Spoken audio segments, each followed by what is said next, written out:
Hello प्यारे बच्चों। पिछले वीडियो में हमने पादप ऊतक के कुछ प्रश्नों पर चर्चा किया था। आज के वीडियो में हम जंतु ऊतक के विभिन्न प्रश्नों का जो कक्षा 9th NCERT पुस्तक पर आधारित है की चर्चा करेंगे। यहाँ ध्यान देने योग्य बात यह है कि इन प्रश्नों को आप यदि क्रमशः अध्ययन करते हैं तो पाएंगे यह पूरी तरह से आपकी पाठ्य पुस्तक पर आधारित है और इससे अध्याय का रिवीजन भी कम से कम समय में आसानी से हो सकता है। तो चलते हैं प्रश्नों की ओर। पहला प्रश्न है, शरीर में रक्त, पेशियां, अस्थियां इत्यादि उदाहरण हैं अंग के, कोशिकाओं के, ऊतक के या अंग तंत्र के। इसका सही जवाब है ऊतक के। अगला प्रश्न है, शरीर में भोजन तथा ऑक्सीजन को सभी कोशिकाओं तक पहुंचाने का कार्य कौन करता है? अस्थियां, रक्त, फेफड़े या वृक्क? इसका जवाब होगा रक्त। एपिथीलियम क्या है? एक जंतु ऊतक, एक पादप ऊतक, एक कवक या शैवाल? इसका सही जवाब है यह एक जंतु ऊतक है। अगला प्रश्न है, जंतु ऊतक के उदाहरण हैं एपिथीलियम ऊतक, पेशीय ऊतक, संयोजी ऊतक तथा तंत्रिका ऊतक या उपर्युक्त सभी? तो ये तीनों जो ऑप्शन हैं वो जंतु ऊतक के हैं, इसलिए चौथा ऑप्शन सही होगा। अगला प्रश्न है, एपिथीलियम ऊतक का मुख्य कार्य क्या है? शरीर के बाहर आवरण को बनाना, आंतरिक अंगों तथा गुहिकाओं की सतह को बनाना, अवशोषण तथा स्राव संबंधी कार्य या उपर्युक्त सभी? तो इसके जवाब है उपर्युक्त सभी। एपिथीलियम ऊतक के कितने प्रकार होते हैं? 2, 3, 10 या 4? तो एपिथीलियम ऊतक 4 प्रकार के होते हैं।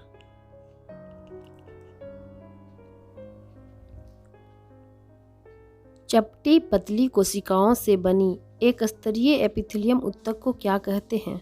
सरल सल्की एपिथीलियम, स्तंभाकार एपिथीलियम, घनाकार एपिथीलियम, स्तरित सल्की एपिथीलियम? इसका जवाब होगा सरल सल्की एपिथीलियम। अगला प्रश्न है, सरल सल्की एपिथीलियम ऊतक कहाँ पाए जाते हैं? श्वास नली में, छोटी आंत की भीतरी स्तर पर, वृक्क नलियों में, आहार और मुंह के स्तर में? तो इसका जवाब है आहार नाल और मुंह के स्तर में। जंतु शरीर के त्वचा वाले भाग में जहां सल्की एपिथीलियम की कई परतें पाई जाती हैं, कौन सी ऊतक कहलाती है? सल्की एपिथीलियम, स्तरित सल्की एपिथीलियम, घनाकार एपिथीलियम या स्तंभाकार एपिथीलियम? इसका जवाब होगा स्तरित सल्की एपिथीलियम। स्तंभाकार एपिथीलियम पाए जाते हैं श्वास नली में, छोटी आंत की भीतरी स्तर पर, वृक्क नलियों में या आहार नाल और मुंह के स्तर में? सही जवाब होगा छोटी आंत की भीतरी स्तर पर। अगला प्रश्न है, घनाकार एपिथीलियम की पहचान है? कोशिकाएं घन के आकार की होती हैं, ग्रंथि के नली के स्तर में पाई जाती हैं, वृक्कीय नली तथा श्वेत ग्रंथि में होती हैं या उपर्युक्त सभी? तो इसका जवाब होगा उपर्युक्त सभी। अगला प्रश्न है, ग्रंथिल एपिथीलियम है एपिथीलियम ऊतक के प्रकार, घनाकार एपिथीलियम या ये दोनों या इनमें से कोई नहीं? तो ग्रंथिल एपिथीलियम का जो आंसर होगा वो ए और बी दोनों होगा। पक्षमाभी एपिथीलियम पाए जाते हैं श्वास नली में, यकृत में, त्वचा की सतह पर या गुर्दे में? तो पक्षमाभी एपिथीलियम पाए जाते हैं श्वास नली में। पक्षमाभ यानी इसे इंग्लिश में सिलिया भी कहते हैं कि गति श्वास नली में क्या कार्य करती है? ऑक्सीजन का अवशोषण, कार्बन डाइऑक्साइड का निष्कासन, श्लेष्मा को आगे स्थानांतरित करती है या स्राव का कार्य करती है? तो श्लेष्मा जो एक चिपचिपा पदार्थ होता है को आगे बढ़ाने का कार्य करती है। अगला प्रश्न है, कोशिकाओं के बीच में रक्त नलिका स्तर और फेफड़े की कुपिकाओं का स्तर किस ऊतक की बनी होती हैं? ऑप्शन है ग्रंथिल एपिथीलियम, घनाकार एपिथीलियम, सरल सल्की एपिथीलियम या पेशीय ऊतक की? तो इसका जवाब है सरल सल्की एपिथीलियम। ये काफ़ी पतली होती है जिससे गैसों का आदान प्रदान फेफड़ों में आसानी से हो सकता है। निम्न में से कौन से संयोजी ऊतक के उदाहरण हैं? रक्त, वसामय ऊतक, एरियोलर ऊतक या उपर्युक्त सभी? इसका जवाब होगा उपर्युक्त सभी। संयोजी ऊतक की कोशिकाएं आपस में किस पदार्थ से जुड़ी हुई रहती हैं? अंतरकोशिकीय आधात्री, लिग्निन, सुबरीन या जल? तो इसका जवाब है अंतरकोशिकीय आधात्री। अगला प्रश्न है, रक्त के तरल आधात्री कहलाती हैं प्लेटिलेट्स, प्लाज्मा, आरबीसी यानी लाल रक्त कणिकाएं, डब्ल्यूबीसी यानी श्वेत रक्त कणिकाएं? जवाब होगा प्लाज्मा। अगला प्रश्न है, रक्त के प्लाज्मा में कौन से पदार्थ होते हैं? प्रोटीन, नमक, हार्मोन या उपर्युक्त सभी? जवाब होगा उपर्युक्त सभी। अगला प्रश्न है, न्यूट्रोफिल, इयोसिनोफिल तथा बेसोफिल्स इत्यादि हैं, ये सभी क्या हैं? श्वेत रक्त कणिकाएं, लाल रक्त कणिकाएं, प्लेटिलेट्स या उपर्युक्त सभी? इसका जवाब होगा श्वेत रक्त कणिकाएं। अस्थि ऊतक की आधात्री किन तत्वों की बनी होती है? सोडियम और पोटेशियम, कैल्शियम और सल्फर, कैल्शियम और फास्फोरस, फास्फोरस और सल्फर? इसका सही जवाब है ऑप्शन नंबर सी, कैल्शियम और फास्फोरस।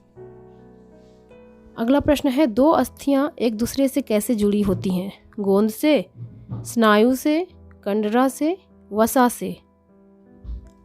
तो दो अस्थियां एक दूसरे से लिगामेंट यानी कि स्नायु से जुड़ी हुई होती हैं। कंडरा का कार्य क्या है?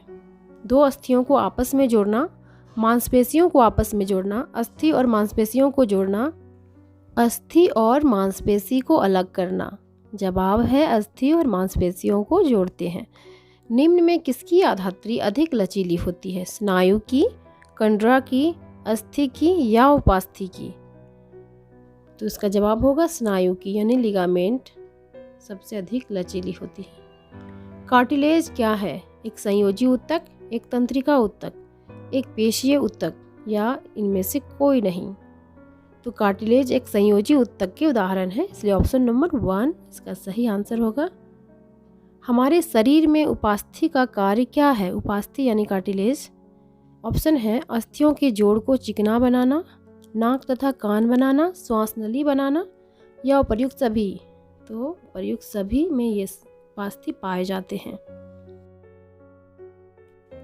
उपास्थि की आधात्री किस चीज़ से बनी होती है? वसा की बनी होती है, नरम प्रोटीन एवं शर्करा की बनी होती है, ठोस प्रोटीन तथा शर्करा की बनी होती है या रेशेदार और लचीली होती है?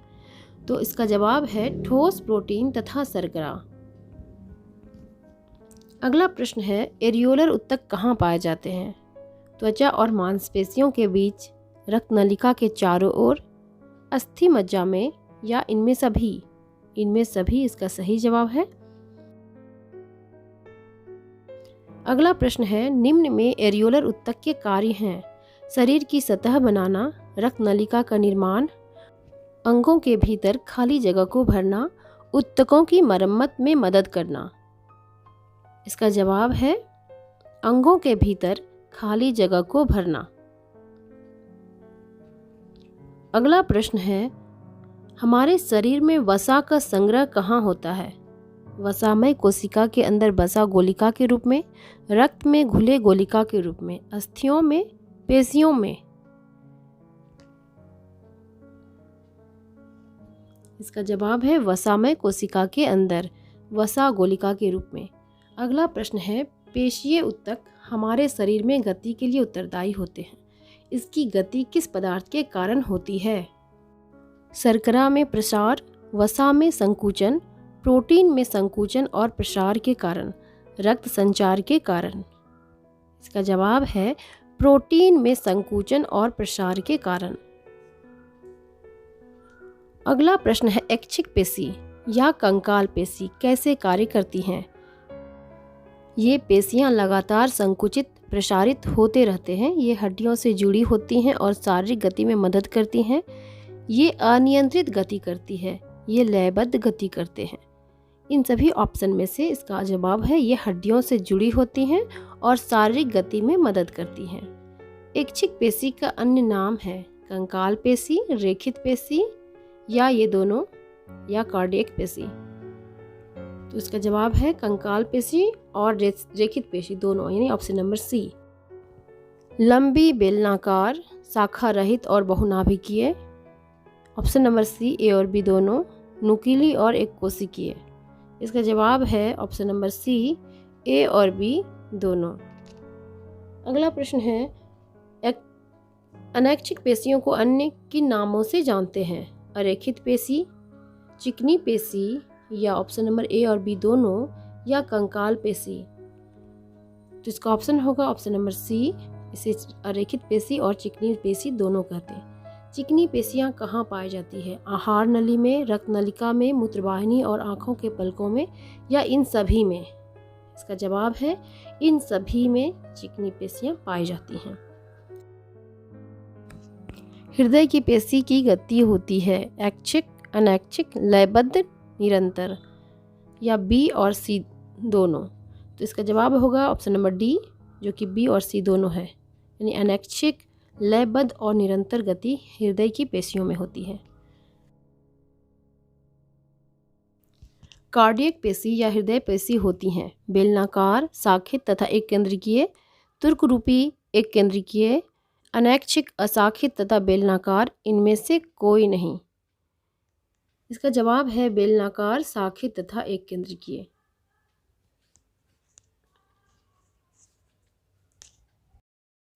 रक्त में ऑक्सीजन के परिवहन का कार्य कौन करता है? WBC, RBC, platelets, plasma. तो रक्त में ऑक्सीजन का परिवहन RBC के द्वारा होता है। RBC की सतह पर हीमोग्लोबिन पाई जाती है। मस्तिष्क मेरुरज्जु तथा तंत्रिकाएं बनी होती हैं तंत्रिका कोशिकाओं से, ऐच्छिक पेशियों से, वसामय ऊतक से, या इनमें से कोई नहीं? इसका जवाब है तंत्रिका कोशिकाओं से। ये वीडियो अच्छी लगे तो इसे अपने दोस्तों में भी शेयर करें, लाइक करें और सब्सक्राइब ज़रूर करें। धन्यवाद।